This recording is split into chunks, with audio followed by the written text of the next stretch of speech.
નમસ્કાર દર્શક મિત્રો, હું છું મહેશ ઠાકોર અને આપ જોઈ રહ્યા છો the Times of Mahisagar news. નજર કરીએ આજના મહત્વના. સાબરકાંઠા જિલ્લાના હિંમતનગર આરટીઓ સર્કલે યમદૂત બનીને ખાણ ખનીજ રોયલ્ટીની ચોરી કરીને ભગતા રેતીના ટ્રેક્ટરે મહિનામાં ત્રીજી વ્યક્તિને ભોગ બનાવ્યો. હિંમતનગર પાણપુર પાટિયા અને આરટીઓ વિસ્તારમાં માટેલા સાંઢની માફક યમદૂત બનીને ફરતા રેતી અને પથ્થર ભરેલા ટ્રેક્ટરો બેફામ દોડતા નજરે પડે છે. તેવામાં મહિનામાં ત્રીજી વ્યક્તિ પર ટ્રેક્ટર ચડાવી દીધું હતું.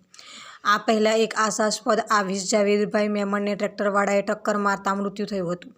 2 વર્ષ પહેલા અરશદભાઈ ઇસ્માઇલભાઈ મેમણને પણ ટ્રેક્ટરવાળાએ ટક્કર મારી મૃત્યુ નિપજાવ્યું હતું અને 4 દિવસ પહેલા 12 વર્ષના મેમણ સમાજના બાળકને ટક્કર મારી ટ્રેક્ટરવાળો ભાગી ગયો હતો અને આજે બપોરે આ ભોગ બનનાર વ્યક્તિ અલમુદ્દીન નિજામુદ્દીન લુહાર આરટીઓ સર્કલથી પાટિયા તરફ જતા હતા. ત્યારે પાછળથી નંબર વગરના રેતી ભરેલા ટ્રેક્ટરે અલમુદ્દીન બાઇકને ટક્કર મારી ટ્રેક્ટરનું પાછળનું ટાયર ચડાવી દેતા 25 મિનિટ સુધી તરફડિયા મારતા હાઈવે પર પડી રહ્યા હતા. ત્યારબાદ ગંભીર હાલતમાં 108ને બોલાવી હોસ્પિટલ આઈસીયુમાં દાખલ કરવામાં આવ્યા હતા, જ્યાં તેમની હાલત ખૂબ જ ગંભીર બતાવવામાં આવી રહી છે.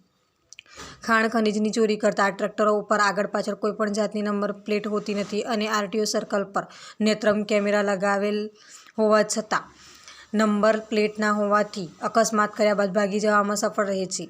આરટીઓ સર્કલ પર પોલીસનો પહેરો હોવા છતાં ખનીજ ચોરી કરીને ભાગતા આ નંબર પ્લેટ વગરના ટ્રેક્ટરો સામે પોલીસ અને ખાણ ખનીજ વિભાગ દ્વારા લાલ આંખ કેમ કરવામાં આવતી નથી. આપના વિસ્તારના પડે સમાચાર જોવા માટે અમારી channel the Times of Mahisagar ન્યૂઝને લાઇક, શેર અને સબસ્ક્રાઇબ કરો.